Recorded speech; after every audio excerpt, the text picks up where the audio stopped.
Welcome to Chapter 5 in College Accounting, where we will discuss cash and cash control systems.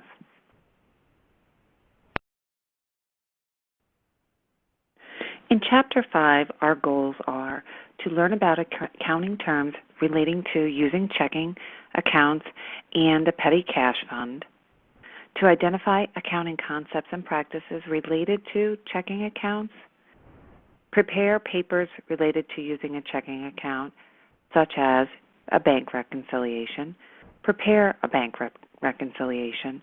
We're going to also journalize dishonored checks and learn about electronic banking transactions. And then lastly, we'll learn about establishing a petty cash fund and then managing that petty cash fund. In most businesses, the most active account that a business can have is their cash account. And in this chapter, we're going to focus on all of the different aspects of managing a business's cash account. We're going to start out a discussion by talking about checking accounts.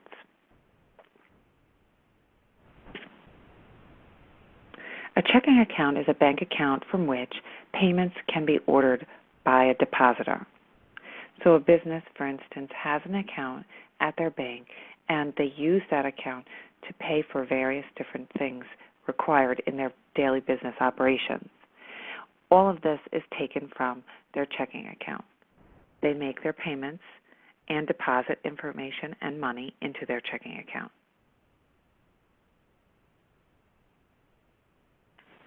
A check is just a business document that orders a bank to pay cash from your bank account to another party.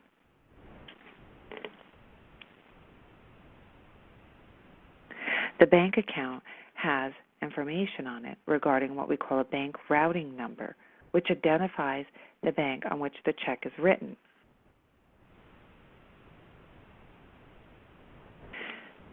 Businesses also use what we call deposit slips. This is used each time the bank deposits cash or checks into its account. The same routing number is on the deposit slip for a business as is on its checks. Businesses deposit cash on a daily basis.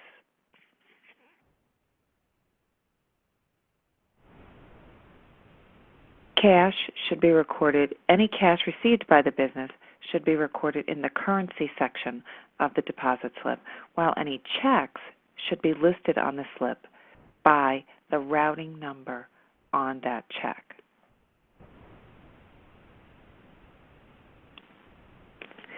In a business, typically, cash transactions occur more frequently than any other types of transactions. Therefore, there are more chances for errors to affect a cash account than any other account, which is why so much emphasis is placed on making sure that your cash account is up to speed and accurate. Keeping and maintaining records of all cash receipts and deposits to a business's checking account is an example of proper accounting procedures and helps to safeguard the business's money. Also, keeping additional receipts for bank deposits is an example of what we learned about back in Chapter 1 and 2 relating to objective evidence, so that businesses have some sort of written objective evidence to support transactions in their accounting records.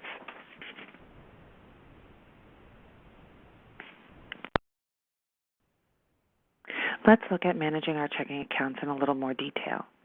On the previous slide, we saw an example of a deposit slip. That deposit slip is used at the bank to enter any deposits of cash or checks into our bank account. The bank then gives us a receipt. We come back to our business, and then we have to enter that receipt and deposit information into our checking account records and our cash account records. So we enter that information on the check stub of our checkbook at our business. We take the information from the deposit slip and record it on the check stub in the amount deposited section. That balance is then brought forward and used as we proceed through and manage our checking account.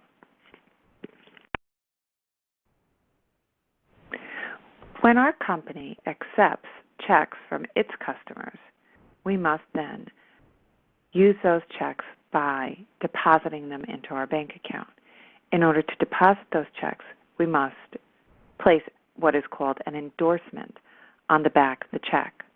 An endorsement is just a signature or stamp on the back of the check, transferring the ownership of the check. There are 3 different types of endorsements. The first type is what we call a blank endorsement. When we have a blank endorsement, only the signature of the endorser is on the back of the check. The second type of endorsement is called a special endorsement. With a special endorsement, this is an endorsement that states specifically what will happen with that check. So, for instance, if we know on the back of this second check, we see the words, pay to the order of. When we use a special endorsement, we're often transferring our check over to another party. So it's directing or redirecting the amount of the check to another party. And then lastly, there is a restrictive endorsement. This is what we call the safest type of endorsement. This basically only allows the check to be deposited into a specific account. So in a restrictive endorsement, the signature of the party who is authorized to sign is placed on the back of the check, along with the words, for deposit only, and you would note the account number to which that check would be deposited. A moment ago, I had mentioned that the last type of endorsement is the safest type of endorsement. The least safe type of endorsement is what we call a blank endorsement. With a blank endorsement, if somebody had signed the back of the check and then subsequently lost that check, anybody else could technically pick up that check and cash that check at the bank upon which the check was drawn. So, in most instances, we would say that you should not just sign the back of a check with only your signature unless you're at the bank itself and are going to literally hand over the check to the teller for deposit. In all other instances, you should either have a restrictive endorsement if you're going to deposit the check into your checking account, or you should have a special endorsement if you're going to sign that check over to somebody else or redirect the check to be paid to somebody else.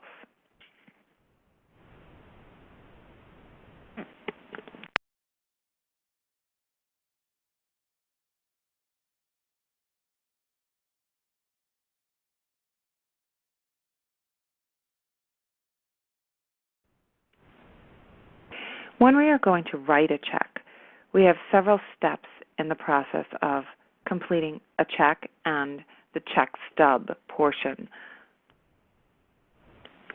To complete the check stub, we must first, before we write the check, complete the information on the check stub. This check stub is what we call the objective evidence for that check once it's been written. The first step is to actually write the amount of the check on the line in the check stub. Then you would write the date of the check. The third step is to write to whom the check is to be paid. The fourth step is to make a note as to the purpose of the check. The fifth step is to write the amount of the check down below in the amounts section of the check stub. As you can notice in the top portion where the dollars are, you can see where the amounts are that have been deposited, as well as the subtotal. And then that subtotal is then brought down, and then the amount of the check is then subtracted from the subtotal of the amount that is in the account. Once you subtract the amount that that check is written for, then that balance would be carried forward onto the next check stub. So the $4,725 would be brought forward onto the top line called balance brought forward on the next check stub. The last step, obviously, as I said, was to calculate the new checking account balance and bring that forward onto the next check stub.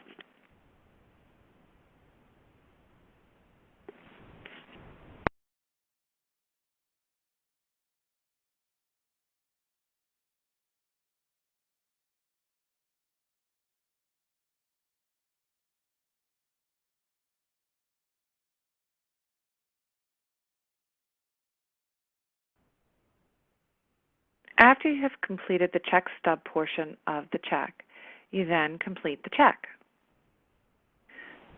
There are several steps for completing a check.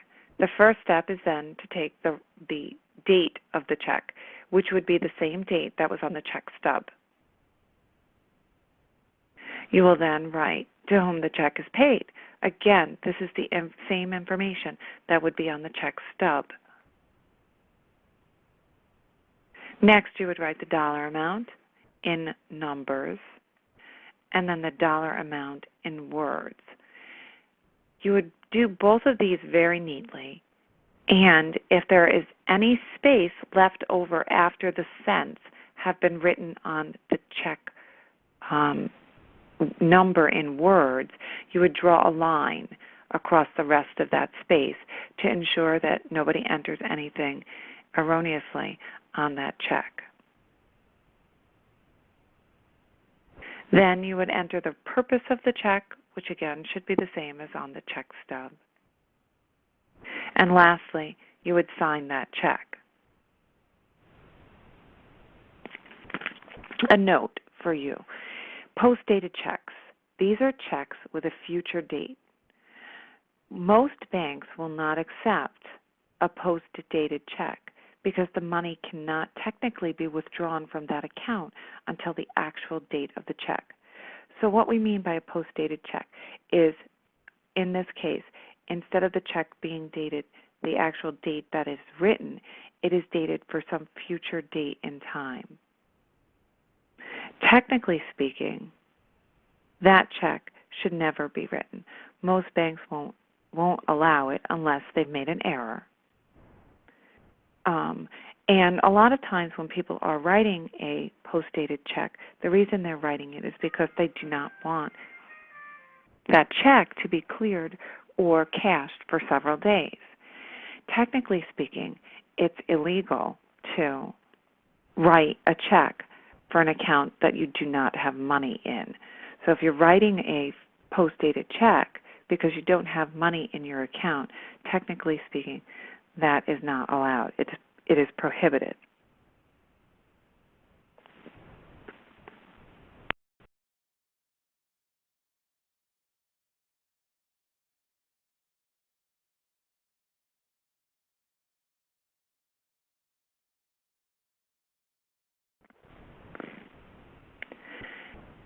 In the event that you make an error when writing a check and you need to do what's called void the check, there are a couple of things that you would do. You would first write the date the check is being voided and record that in the date column in your journal. You would write void in the account title column. You would write the check number that is being voided, and then you would place a check mark in the post-reference column.